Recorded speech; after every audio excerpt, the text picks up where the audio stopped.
J'ai écouté la vidéo de ce monsieur. J'ai regardé la vidéo de ce monsieur sur TikTok. Et j'étais stupéfait. Parce que l'analyse dont il dit, l'analyse dont il montre, dont il est en train d'expliquer là, ce n'est pas quelque chose qui passe inaperçu. C'est juste qu'il y a encore certaines personnes qui se disent que c'est un jeu par rapport à ce qui se passe entre les ultras et la conspiration.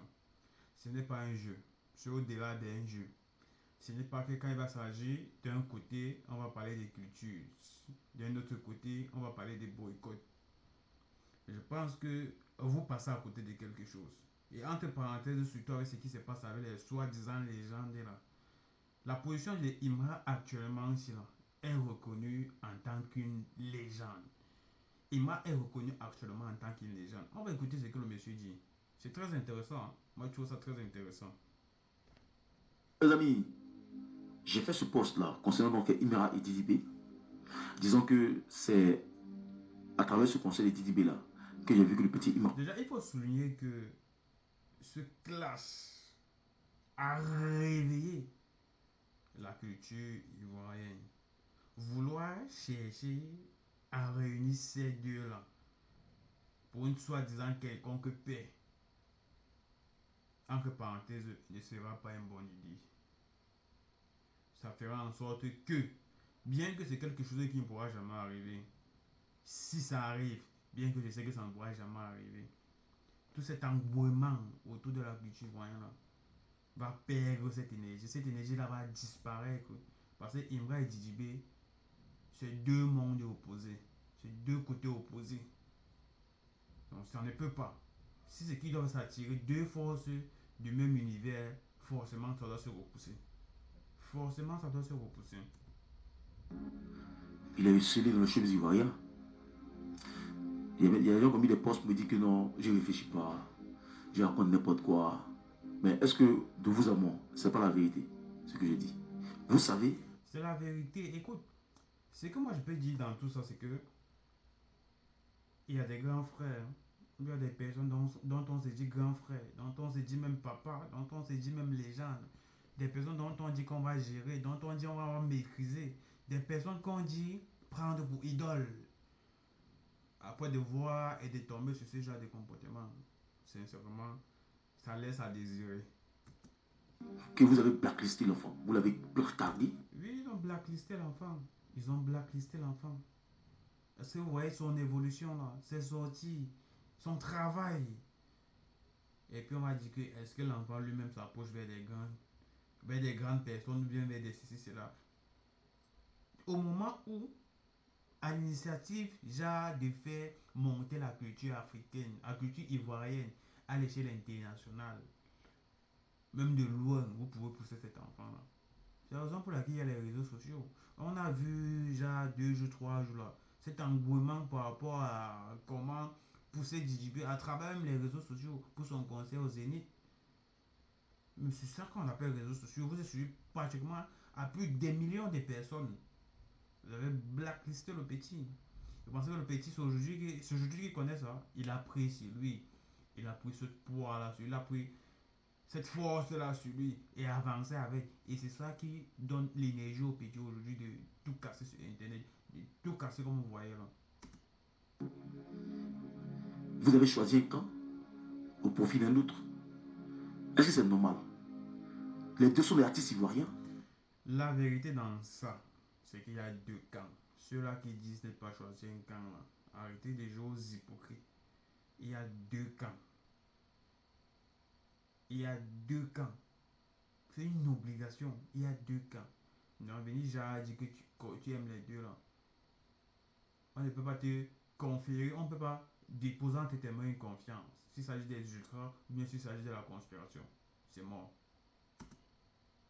Donc le soutien que Didibé a eu pour son concert au Zénith là, Imran n'a pas eu le même soutien là, c'est ça qu'on parle. Il n'a pas eu ce déferlement de soutien là. Jusqu'à être... Oui, Asafo a fait un post pour le conseil de Imran. Un post, hein. Genre, c'était quoi? C'était à quelques jours. Hein. C'était à quelques jours, ou bien à un jour, 2 jours comme ça, là, du conseil du Zénith de Imran. Contrairement à la façon dont il s'était impliqué dans le conseil de DJB. posté sur Libé, fait une vidéo avec Didibé, demandant à tous les fans que ce soit Zouglou, ceci, cela, cela, ceci. Et bien que ce n'était plus un concert rap, parce que ce n'est plus le rap. Ça, c'est même du Maïmouna coupé, décalé, tout mélangé. Artiste, rappeur, entre parenthèses comme Booba qui organisait un concert et les gens ne se déplacent que pour du rap. C'est ça qu'on appelle plus concert rap, celui que Imra a organisé au Zénith. Il va faire des vols spéciaux pour lui, pour Didi B. Ah bon? Mais il m'a aussi un artiste ivoirien. Qu'est-ce que je vais faire pour lui? L'enfant s'est débrouillé tout seul, a fait son. On ne néglige pas ce que le vieux père Asafo a fait. Hein. J'ai fait un post là. Mais il y a ce qu'on appelle, si vous mettez l'enfant là, si vous prenez l'enfant là comme votre enfant, comme un enfant qui veut et qui doit et qui en train de se forcer à soulever la culture africaine, la culture ivoirienne, autant pour moi africaine, à l'échelle internationale. Vous devez faire ce qu'il faut pour cet enfant. Malheureusement, on a tous votre hypocrisie. On a tous vu ça sur la toile. On a tous vu. Aucun média ivoirien n'a parlé de ça. Aucun média ivoirien n'a parlé de ça. Il a fait sa pub à travers ses snaps. Aucun média. Aucun média. Mais c'est pour relayer des photos ou bien des vidéos, soi-disant, pour discriminer Imra qu'il a tapé poteau. Tous les médias vont relayer ça. Tous les médias vont relayer ça. Tous les médias vont sortir. Déjà, petite pause. Téléchargez notre réseau social Djibawal.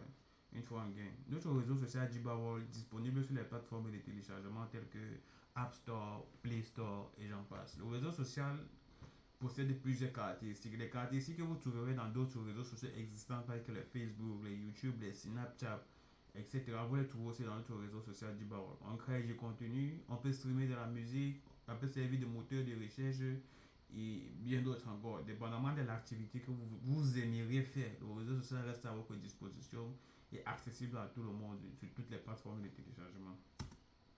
Sociaux. Il a fait sa pub, personne n'a parlé de ça. Aucun grand de la musique. Il a fait sa pub. Deux posts, quelques petits posts Snap et Facebook. Et nous les ultras, on a fait le reste. C'est quelque chose qu'il faut acclamer. Ce n'est pas tout un arsenal d'artistes africains à inviter. Et vu que le rap dont Imra fait actuellement, c'est là, est très peu connu en Afrique. Et c'est grâce à ça, et c'est lui seul, dans particulièrement ce qu'il fait là, qui émerge le plus, qui est sur le trône. Premier artiste, premier rappeur africain du côté francophone. Nas le petit, c'est ça qui prend pas. Vous avez choisi votre camp. Est-ce que ce que M. Assalfo a fait là, c'est normal? Est-ce que M. Ce n'est pas normal. Ce n'est pas normal. De base, mais il faut aussi voir certaines sorties de fans. On peut voir et on connaît tous que DJB a mis pratiquement 2 à 3 fans des ultras. Quand il s'agit des Imra, personne ne sort. Hein. On ferme les yeux. On s'est dit. Ce qu'il a fait, appeler les gens au conseil de Didi B, c'est normal alors qu'il n'a pas fait pour Imra. Donc s'il n'a pas fait pour Imra, il ne devait pas faire pour Didi B. En aucun cas, il devait faire pour Didi B. Parce que lui, il est comme le père de la musique ivoirienne. C'est lui qui doit cadrer ces petits-là. Donc quand toi tu fais pour... Oui, c'est ça, c'est normal, c'est très évident. Quand on appelle papa, quand on appelle papa, quand on appelle père, quand on appelle ceci, cela, il doit cadrer tous les enfants. Il n'a pas aimé un autre enfant au détriment des autres. L'enfant, ce n'est pas seulement celui que tu mormonnes. L'enfant, c'est celui-là. Si vous faites déjà partie d'une même culture et que tu vois que l'enfant se démarque, très évident et très normal que tu essaies de reclasser l'enfant là ou bien de rediriger l'enfant là pour pouvoir donner plus de lumière à cet enfant là. Et c'est quelque chose dont le groupe Encre Pandore, le groupe Kifnobi et sa clique ont essayé de sucer la lumière du petit imam de sa jeunesse. Et que tu n'as pas fait pour l'autre, c'est mal interprété, on dit que tu as choisi ton camp. Donc si tu n'as pas fait pour Imra là, tu es en aucun cas fait pour Didi B. C'est ça qu'il s'agit. C'est la même chose que je vais faire. Téléchargez notre réseau social Djibawal, disponible sur les plateformes de téléchargement telles que App Store, Play Store, et puis j'en passe. Shit, une fois, il y aura une partie 2.